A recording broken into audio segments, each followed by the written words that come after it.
안녕하세요. 오늘은 여러분들과 원순열이란 무엇인가에 대해서 살펴보고자 합니다. 탐구학습의 열기 부분을 보면 다음 그림에서 서로 같은 접시를 찾아보자 라는 문제가 있습니다. 여학생은 내가 접시를 3개 만들었어 라고 이야기를 했고요. 남학생은 3개가 모두 다른 건가 라는 이야기를 했습니다. 어떤가요? 여러분들이 보시기에는 같은 접시가 있는가요?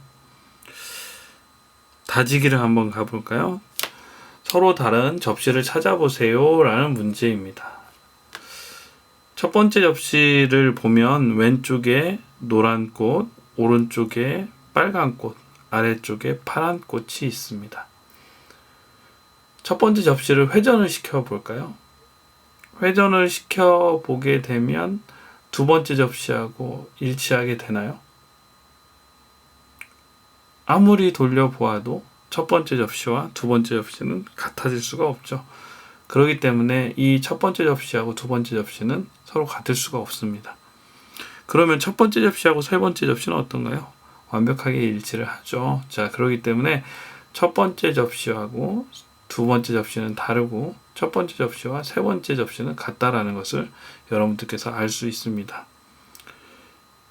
키우기로 한번 가볼까요? 서로 다른 n개를 원형으로 배열하는 경우의 수는 어떻게 구할까? 라는 이야기를 하고 있네요. 이 문제를 해결하기 위해서 우리가 먼저 처음에 주어진 문제를 해결을 해보도록 하겠습니다. 처음에 주어진 문제에서 그림을 우리가 살펴보기가 좀 어려우니까 이렇게 한번 해볼게요. 동그라미를 그리고 숫자로 한번 써보도록 하겠습니다. 1, 2, 3 이렇게 숫자를 썼어요. 자, 선생님이 이렇게 숫자를 쓴 상태에서 1번 앞에 가서 섰다라고 생각을 해봅시다. 1번 앞에 가서 섰을 때 왼쪽에는 3이 있고 오른쪽에는 2가 있겠죠. 역시 마찬가지로 2번 앞에 섰다라고 생각을 해보죠. 2번 앞에 서 있으면 왼쪽에는 1, 오른쪽에는 3이 있게 될 거예요. 자, 그 다음에 이번에는 3 앞에 섰다라고 생각을 해봅시다. 그러면 왼쪽에는 2, 오른쪽에는 1이 되겠죠. 자, 이거를 우리가 회전을 시켜 봤을 때는 마치 다른 모양처럼 보이지만은 같은 모양이라는 것을 우리가 알 수 있습니다. 그러면 이 세 개를 우리가 배열하는 경우의 수는 모두 몇 가지인가요? 3팩토리얼 개죠. 3팩토리얼 개인데 각각의 경우마다 몇 개씩 같은가요?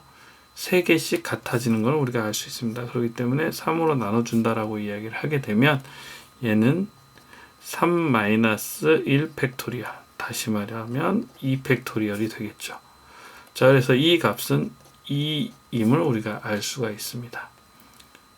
그러면 아까 이야기했던 것처럼 서로 다른 n개를 원형으로 배열하는 경우의 수는 어떻게 구할까? 이 문제를 해결하기 전에 먼저 원순열의 정의를 우리가 한번 살펴보고자 합니다. 원순열의 정의는 무엇이냐면은 서로 다른 것을 원형으로 배열하는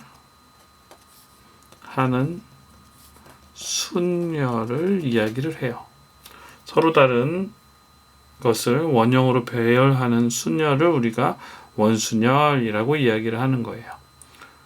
자, 그러면 이 서로 다른 n개를 원형으로 배열하는 경우의 수를 우리가 한번 생각을 해볼까요? 먼저 아까 우리가 살펴봤던 것처럼 원을 한번 그려봅시다. 그리고 숫자를 한번 써볼까요? 여기다가 1, 2, 3 쭉 해서 n까지 이렇게 섰다라고 한번 생각을 해봅시다.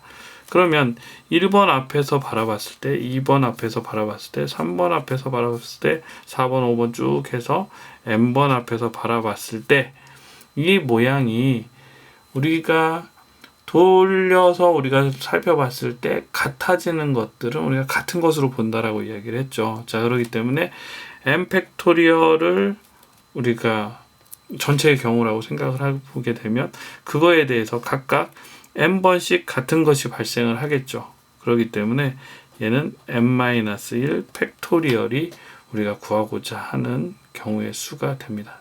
다시 정리하면 원수열의 정의는 서로 다른 것을 원형으로 배열하는 순열이라고 이야기를 해줄 수 있고요.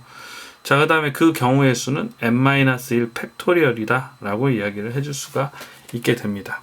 그러면 발전 2로 한번 가보도록 하겠습니다. 자, 발전 2는 일상생활에서 원순열을 사용하는 경우의 수에 대해서 조사하고 그 사례를 토대로 문제를 만들고 풀이 과정을 서술하세요 라고 이야기를 했습니다. 여러분들이 만들 수 있는 문제들은 많이 있을 것 같아요. 뭐 예를 들어 본다라고 하면 원탁에 둘러앉는 경우를 우리가 생각을 해볼 수 있겠죠. 그 다음에 또 뭐 이런 것도 생각을 해볼 수 있지 않을까요? 이런 모양의 바람개비를 색칠한다라고 이야기를 하게 되면 같은 모양이기 때문에 역시 원순열이 될 거예요. 자, 여러 가지 원순열이 될 수 있는 것들을 여러분들이 생각해 볼 수 있을 것 같아요. 여러분들이 좀 찾아보시고 우리 방학이 끝나고 온라인 계약도 다 끝나고 실제 만나게 되는 그때에 우리 그걸 가지고 한번 이야기해 보도록 해요. 원순열에 대해서는 여기까지 살펴봤습니다. 이상입니다.